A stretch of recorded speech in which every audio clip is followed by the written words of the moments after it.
ఆ పుస్తకము అనుకున్న సమయానికి అది పూర్తి కాదు, అంటే పబ్లిష్ కాదు అని ఆయన అభిప్రాయపడ్డారు. ఆ విషయాన్ని శ్రీవారికి చేరవేశారు. స్వామివారి పరిచారకం ద్వారా చెప్పించారు, ఫోన్ చేయించారు. తప్పకుండా అవుతుంది, దాని గురించి ఆయన్నేమి విచారించవద్దు అని చెప్పు అని. రాత్రి 12 గంటలకు ఆయనకు అమెరికాలో ఉండగా సందేశం వచ్చిందనమాట.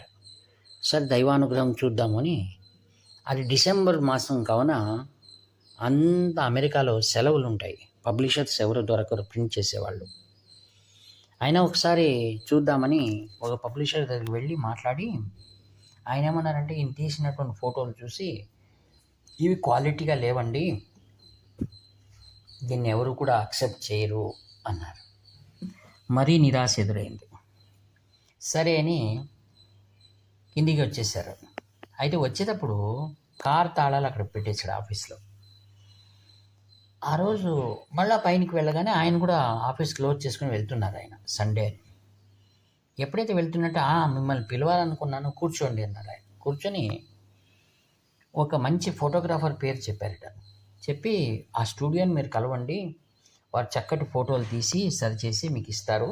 అలానే ఇంకో పబ్లిషర్ పేరు చెప్తున్నాను, వారిని కలవండి, మీ అదృష్టము అన్నారట. ఇవన్నీ కూడా మరునాడే జరిగిపోయింది. ఆశ్చర్యంగా ఏంటంటే ఆయన ఆ యొక్క స్టూడియో వాడు దొరికాడు, ఫోటోలు కూడా చక్కగా ప్రింట్ అయినాయి. తర్వాత పబ్లిషర్స్ కూడా ఒక ఆయన ముందుకొచ్చి మీకోసమని నేను ఈ పని చేయిస్తానన్నారు. దానికి ప్రిఫేస్గా శ్రీ వెంకటరామన్ గారు ఎక్స్ ప్రెసిడెంట్ దానికి ప్రిఫేస్ రాశారు. ఇంకా మంచి క్రికెట్ ప్లేయర్ ఒకరు దానికి ప్రిఫేస్ రాశారు, వెంకసర్కర్ అనుకుంటాను. ఆ విధంగా మంచి పుస్తకం విడుదలైందనమాట సరి అయిన సమయానికి. దీంట్లో పంచారికేషన్ ఏమన్నారంటే, స్వామివారి వాక్కు సత్యమైంది, నేను ఊహించలేదు ఆ జనవరి మాసం కల్లా ప్రింట్ కావాలని, అలానే జరిగింది అన్నారు ఆయన. అందుకే మహాత్ములు వారి సంకల్పం ఎప్పుడు సత్యమై ఉంటుంది. అందుకే కొందరు తమ సేవను కృతి ద్వారా, సేవ ద్వారా భగవంతుడు స్వరూపమైన గురువులకు తమ కృతజ్ఞతలు అర్పిస్తారు. అందుకే మనం వీటి ద్వారా మనం విన్నప్పుడు మనకేమనిపిస్తుందంటే, మహాపురుషుల యొక్క వారి కనుసన్నలలో వారి యొక్క ఆశీస్సులు మనకు అధికంగా లభ్యం కావాలంటే ఎంతో వినయంగా వారు మనకు అందించినటువంటి సేవ ఏదైతే ఉంటుందో దాన్ని మనం భక్తి తత్పరులై శ్రద్ధగా చేసినప్పుడు వారు మన వెంటనే ఉండి, మన తోడుగా ఉండి ఆ కార్యక్రమాలను జరిపించి ఆ యొక్క కీర్తికి మనల్ని పాత్రలు చేస్తారు. నిజంగా ఆ కీర్తికి మనం పాత్రలం కాము. భగవంతుడు ఏం చేస్తాడు, కృష్ణ భగవానుడు అర్జునుడికి ద్వారా శక్తినిచ్చి, అర్జునుడి ద్వారా యుద్ధం చేయించి ఆ యొక్క రాజ్యాన్ని మరియు కీర్తిని వారికి అందించాడు.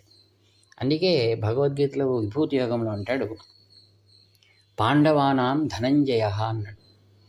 అంటే పాండవులందరిలోనూ గుర్తుపెట్టేటట్టుగా అర్జునునికి ఆ యొక్క నా స్వరూపమే అన్నాడు. కావున ఎంతటి కార్యక్రమం ఆయన చేశారు చూడండి. ఈరోజు పుస్తకం మనం గుర్తుగా మనకు దొరుకుతుంది. చివరిలో ఒకసారి ఆయన ఫోన్ నంబరు ఎవరికి ఇవ్వరు ఆయన, నేను ఎవరికి ఇవ్వనండి అన్నారు. అయితే నా అదృష్టం, నా ఫోన్ నంబర్ ఆయన తీసుకున్నారు, నా ఫోన్ నంబర్ ఆయనకి ఇచ్చాను.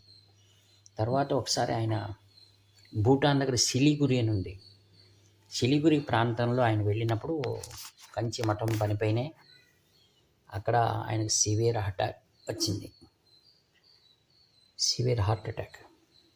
ఆయన తన తుది శ్వాస విడిచారు. ఆ తర్వాత కంచి మఠం ద్వారా ముఖ్యమైన అక్కడ వెళ్ళడం, తర్వాత వారి కుమారులందరినీ అమెరికా నుంచి వచ్చి ఆ కార్యక్రమాలన్నీ చేశారు. అంతకుముందు నాకు ఒకసారి ఒక మాట చెప్పారు ఆయన, ఏమిటంటే ఆశ్చర్యకరంగా ఒకసారి అమెరికాలో ఈయన కారు యాక్సిడెంట్ అయితే అసలు వీరి కుటుంబానికి ఏమీ కూడా అపాయం కాలేదట. ఆ కారన్ని అంతగా తునీలైపోయిందట. అది కూడా నాతో శంకర విజయ సతస్వాముల వారి గురించి ఈ విషయం నాతో పంచుకున్నారు ఆయన. ఎప్పుడు నాతో ఏమనేవారంటే, మీ పెద్ద కుమార్తె వివాహం చేయండి, నాకు భోజనం చేయాలని ఉంది, నాకు మంచి భోజనం చేయాలని చూడండి నాగభూషణం గారు అనేవాడు ఆయన. నాకు ఎప్పుడు ఆయన గుర్తుండిపోతారు. అప్పటికే ఆయన వెళ్ళిపోయారు పాపం, నేను పిలవలేకపోయాను. వారి కుమారుడు నా ఫోన్ నంబర్ చూసుకొని నాకు ఫోన్ చేశారు, మెసేజ్ పెట్టారు. అందుకే కొంతమంది అలా వస్తారు. ఆయన ఎంతటి వినయమో సరళత్వం అంటే, ఆయన భోజనశాలలోకి వస్తే సర్వసాధారణంగా ఉండేవారు ఆయన. అందరికీ అలా భోజనం పెడుతుంటే ఆయన కాస్త ప్లేట్ తీసుకొని దాంట్లో వేయించుకొని నిల్చుకొని తిని వెళ్ళిపోయేవాడు ఆయన.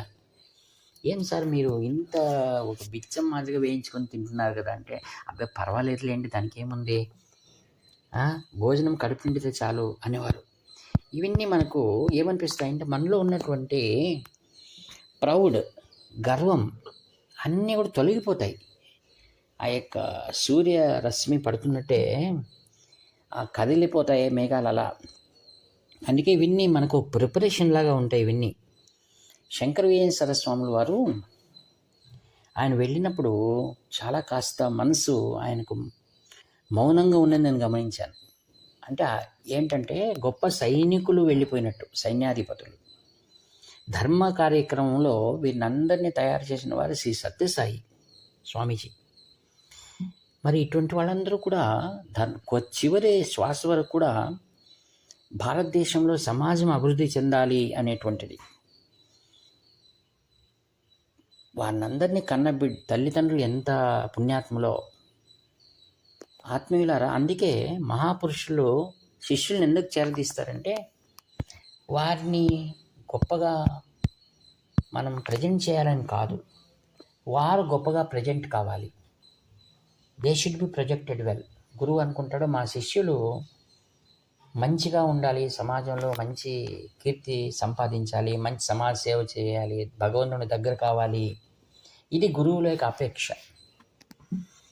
ఇది చాలా ఆశ్చర్యమైన విషయాలు. అందుకే ఈ యొక్క పరంపర ఉంది కదా, మన మహాత్ములు వీరందరూ ఎందుకు వస్తున్నారు అంటే, ఇంతకుముందు చెప్పినట్టుగా వారందరూ మనకు తోడుగా ఉండడానికి. ఎందరో నేడు ఒక మంచి మాటలు చెప్పేటువంటి వారు కూడా కొరతగా ఉన్నారు. ధైర్యం చెప్పేటువంటి వాళ్ళు లేరు. నేనున్నానని భరోసా ఇచ్చేవాళ్ళు లేరు. అలానే ఎంతోమంది డిప్రెషన్కి వెళ్ళిపోయి తమ జీవితాలను అంతం చేసుకుంటున్నారు. అందుకే మానసిక శాస్త్రవేత్తలు చెప్తుంటారు, మీరు సమాజంలో ఉండండి, 10 మందితో తిరగండి, ఏదో పని కల్పించుకోండి. మీరు అప్పుడు ఒంటరితనాన్ని మీరు పోగొట్టుకోగలరు. దానివలన మనం ఎప్పుడు ఏదో కృషితో నాస్తి దుర్భిక్షమని, మనకు ప్రత్యక్షంగా ఆర్థికంగా మనకేమీ కొన్ని పనులు లాభం లేకపోయినా మన వంతు మనం ఏదైనా చేయగలమా అన్నట్టు. దానికి ఉదాహరణగా శ్రీ కంచి పరమాచార్య స్వామి వారు చెప్పిన మాటలు మనం ఇక్కడ సోదాహరణగా తీసుకుందాం.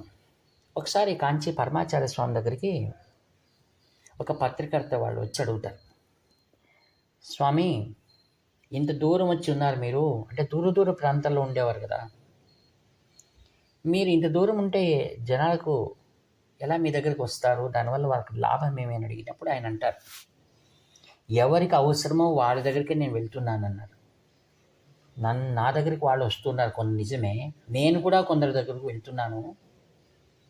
తర్వాత నేను ఏం చేస్తున్నానో ఏం లాభం అవుతుందో నాకంటూ తెలీదు. వచ్చిన వారు పాపం నాపై నమ్మకం పెట్టుకొని తమ కష్టాలను నాకు వినిపిస్తారు. వినిపించినప్పుడు నేను శాంతంగా వింటాను. వారికి అనిపిస్తుంది వీరి వల్ల నాకు మంచి అవుతుందనేటువంటి వాళ్ళకి భరోసా ఉంది.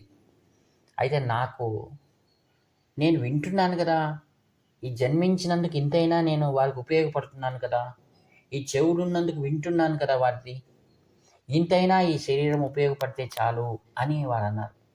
నిజంగా వారు సాక్షాత్ దైవం. తాను దైవమైనా నేను చేస్తున్నాననేటువంటి ఇసుమంతైనా అక్కడ అహం కనిపించటం లేదు. అందుకే అన్నీ కూడా భగవద్ జరిపిస్తుంది. మా ఆచార్యులు చెప్పారు, ఆచార్యులు చెప్పినందువల్ల నేను ఈ ప్రవచనాలు చెప్తున్నాను. ఆయన ప్రవచనాలు అలా ఉంటుంది. ఆచార్యులు ఆది శంకరాచార్యుల వారు మాకు ఒక బాధ్యతనిచ్చారు. ఆ బాధ్యతను మేము కొనసాగిస్తున్నామంటారు. దాంట్లో ఎంత వినమ్రత, సేవ ఉంది చూడండి. అందుకే పరంపరగా మనకందరికి కూడా ఒక బాధ్యత అనేది ఉంది. ఆ బాధ్యతను మనం కొనసాగించాలి వారిగా. అలా తీసుకుంటే కుటుంబంలో ప్రతి ఒక్కరికి బాధ్యత అనేది ఉంది. ఆ బాధ్యతను వారు సక్రమంగా వినియోగిస్తే దైవం వారి చెంతనే ఉంటుంది. ఆత్మీయులారా, ఇటువంటి మహాత్ముల వద్ద ఎవరైతే ఆ యొక్క సాంగత్యంలో ఉంటారో వారందరూ అభివృద్ధి చెందడం కాక వారి ద్వారా కూడా సమాజంలో మరెందరికీ ఉపయోగపడుతుంది. అక్కడ విద్యుత్ ఉంది, కేవలం మనం బల్బు మాదిరిగా ఉంటే ఆ బల్బు ఆ విద్యుత్ ద్వారా ఎంతోమంది కాంతినిస్తుంది. అటువంటి వారినే మహాత్ములని, వారి దగ్గర ఉన్న వారందరూ కూడా సత్పాత్రులని మనం ఎల్లప్పుడూ కూడా వారిని గుర్తుంచుకునేటువంటి అనేకమైనటువంటి శిష్యులు ఎందరో ఉన్నారు. ఎందరో తమ పేరు ఎంత మాత్రం కూడా బయటికి రాకుండా, కొందరు దానం చేసిన గుప్త దానంగా, కొంతమంది సహాయం చేస్తున్న ఆ సహాయాన్ని చెప్పగలగండి అని ఉండేటువంటిది మన ధర్మం, హైందవ ధర్మం. హైందవ ధర్మం లాంటి సున్నితమైనటువంటిది, సులభమైనటువంటిది మరి ఎక్కడా లేదేమో అనిపిస్తుంది. ఒకసారి కాంచి చంద్రశేఖర సరస్వాములు వారి మాటను జ్ఞాపకం చేసుకుంటూ మనము మరొక నూతన అంకంలో ప్రవేశిద్దాం.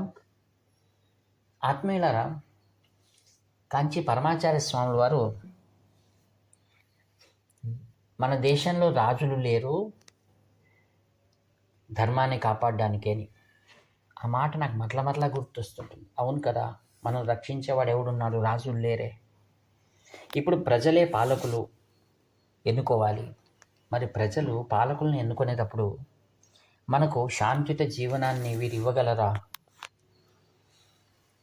నేడు ప్రభుత్వం తన యొక్క వసతులు ఎన్నో మనకు అందిస్తుంది.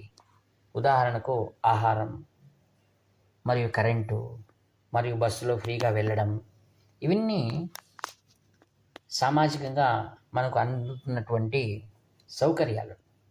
అయితే ప్రధానంగా ముఖ్యమైన సౌకర్యం భారతీయుని యొక్క ఆత్మ ఏది అనగా ధర్మం, దేవాలయం, వేదం, విద్య, ఇవన్నీ ప్రాథమికమైనటువంటివి. వీటి కోసమే ఎందరో ప్రాణాలు అర్పించారు. నేడు మనము ఎటువంటి పాలకులను మనం ఎన్నుకోవాలంటే మనం పూర్వీకులు మనకు అందించినటువంటి సుసంస్కారాలు, మనం నమ్ముకున్నటువంటి దివ్య క్షేత్రాలు, మనం రోజు వెళ్తున్నటువంటి దేవాలయం, మరి భగవంతుని విషయమై, ఆధ్యాత్మిక విషయమై, సంస్కారాల విషయమై అందించే విద్య, మన తల్లిదండ్రులను, గురువుని సేవించుకునేటువంటి సంస్కారాలు ఇవ్వగల వాతావరణం, సమాజంలో శాంతి, సామరస్యాలు, అందరూ కూడా కలిసి జీవించేటువంటిది, ఒకరి ఇంకొకరి పైన తమ మతమే గొప్పదని రుద్దడము, ఇటువంటివన్నీ కూడా దూరమై వారి ధర్మాలు వారు ఆచరించాలి తప్పకుండా. అయితే వేరే ధర్మాల్లో ఉన్నటువంటి లొసుగులను చిన్నదాన్ని కానీ పెద్దదిగా చేస్తూ తాము సరిగా దాన్ని చదవకుండా, అధ్యయనం చేయకుండా అన్ని శాస్త్రాలపైన మాట్లాడే హక్కు మాకుందని, మాకిదే మా స్వతంత్రమని భావించేటువంటి వారి గురించి మనం ఏమని చెప్పాలి? అందుకే ఏదైనా సోషల్ మీడియాలో వచ్చేటువంటి ఆ యొక్క చర్చనీయం చేసేటువంటి విషయాల్లో, చర్చలో పాల్గొనే వారందరికీ కూడా చేతులు జోడించి ప్రార్థించేది ఏంటంటే, దయచేసి మీరు ఆయా ప్రాంతాలకు వెళ్ళండి, శాస్త్రాలు చదవండి, అధ్యయనం చేయండి. అధ్యయనం చేసిన తర్వాత అక్కడ మీరు వేదికలో మాట్లాడే మాటలు పెద్దలందరికీ కూడా అది సమంజసం అనిపించాలి. కన్నడ భాషలో ఒక మాట ఉందండి, తా నుడిదొడే శివమెచ్చి హౌదు హౌదు అనబేకు అని. తాను ఏదైనా మాట్లాడితే లోపల ఉన్న అంతరాత్మ ఇది నిజము, ఇది నిజము, ఇది నిజము అనాలట. అందుకే ప్రతి ఒక్కరూ కూడా ఆత్మావలోకనం చేసుకోవాలి. విషయం పెద్దది, ఆధ్యాత్మికం అనండి, సనాతన ధర్మం అనండి, వాటిపై తమకు తోచిన రీతిలో మాట్లాడడం, జాతి విద్వేషాలు కలిగించేటువంటి ప్రసంగాలు తీసుకురావడం, మతము ధర్మాలపైన సరిగా అవగాహన లేకుండా చర్చలు కొనసాగించడం ద్వారా ఎందరో వారి ధర్మాలు నమ్ముకున్న వారికి ఎంతో బాధాకరం అనిపిస్తుందని చెప్తూ మనకు మార్గదర్శనం చేసేటువంటి అందరి మహాత్ముల యొక్క కొలువుకు వెళ్ళి వాళ్ళ వద్ద సరి అయినటువంటి విషయ సంగ్రహణం చేసుకొని మనం చర్చల్లో పాల్గొంటే ఇంకా కాస్త ప్రజలకు ఊట కలిగించే వారు అవుతారని చెప్తూ ఈ వాక్పుష్పములను శంకర విజయ సరస్వాముల దివ్య చరణాలను సమర్పి సెలవు తీసుకుంటాను. ఇక్కడ మీ ఆత్మీయ మిత్రుడు నివర్తి నాగభూషణ శర్మ. హర హర శంకర, జై జయ శంకర. Phone number 7